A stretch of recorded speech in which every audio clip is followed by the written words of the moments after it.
Now, in Genesis 2, we have the Yahwist writer.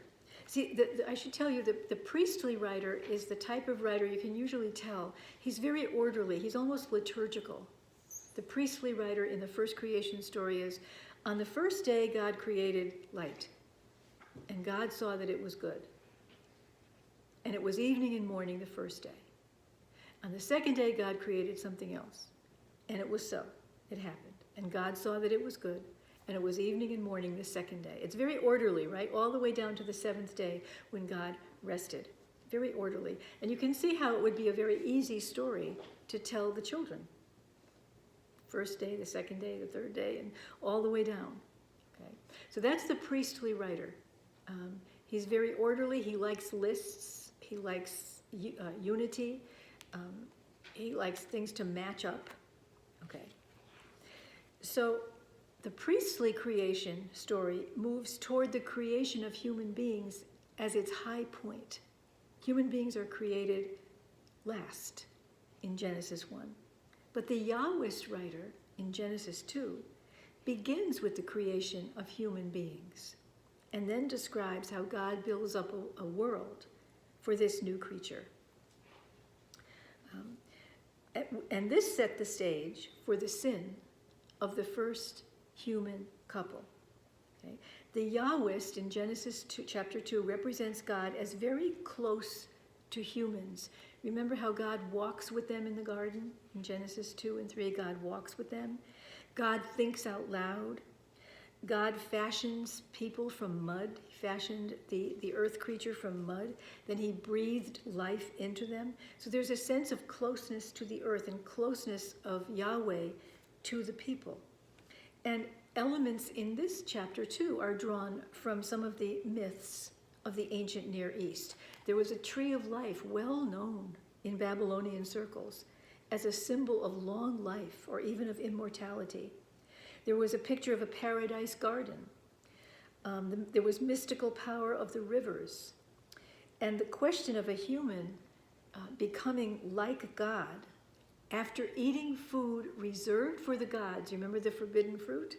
There was the question of a human becoming like God after eating food that was reserved for the gods is treated in a legend or a Mesopotamian myth, telling how the first man was allowed into the council of the gods where he was offered the bread of life to give him immortality, but he refused, thinking it was a trick, so he lost the opportunity to be among the gods forever. That was another Babylonian myth, but it's used in the Yahwist account.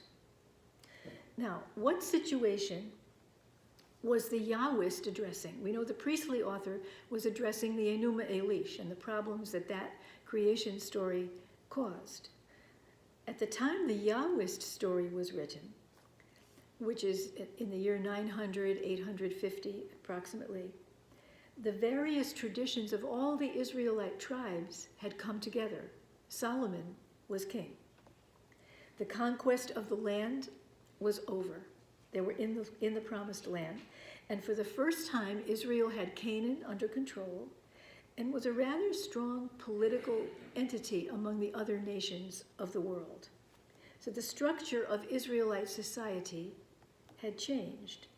Power was not in the tribes, but it was mainly in the monarchy, centered in Jerusalem.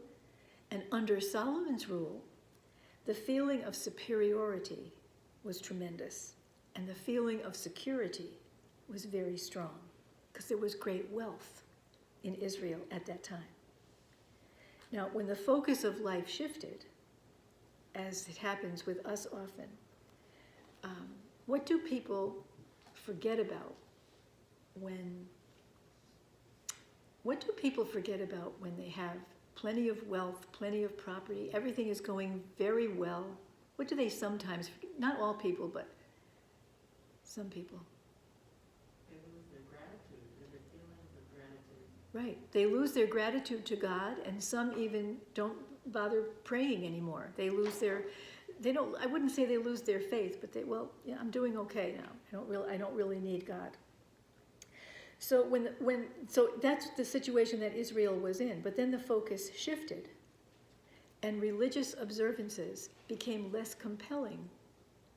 And so this period in Israel's history has been described as a crisis in faith because the people had so much that they ignored their worship of Yahweh, and there was an increasing shift towards secularization and materialism. Into this context, the Yahwist comes, trying to bring a word of warning and a word of promise. And so he composed this second creation story as a reminder to Israel that their present greatness was not due to their own efforts, but it was due to God's goodness. And he wants to make clear that whatever fame among the other nations and power Israel now has among the other nations, it's because God made it possible. So the pattern is, and we see this even today, the pattern is creation, disruption by disobedience, a punishment for the disobedience, and then salvation. And it starts all over again. Creation, disruption, punishment or consequence, and then salvation.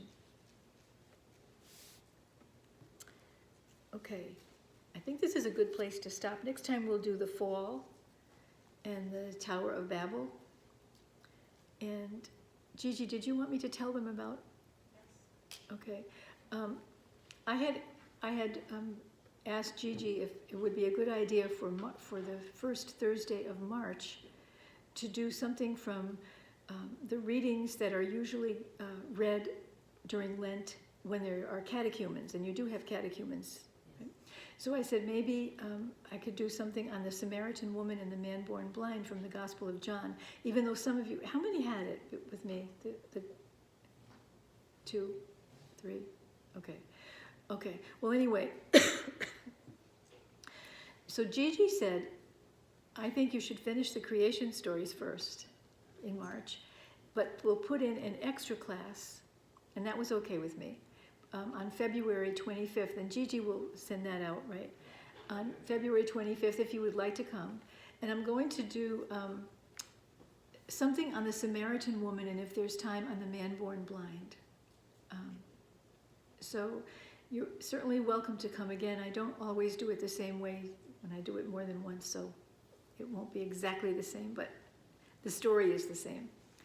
And then maybe other people can come too. So we'll have that on February 25th, and then the first Thursday in March, we'll finish the creation stories. And if we have time, we can start a little bit of the Exodus. But we will already have had the Lenten, one whole day on the Lenten readings. Okay? Perfect. Thank you, everybody. Thank you. Thank you.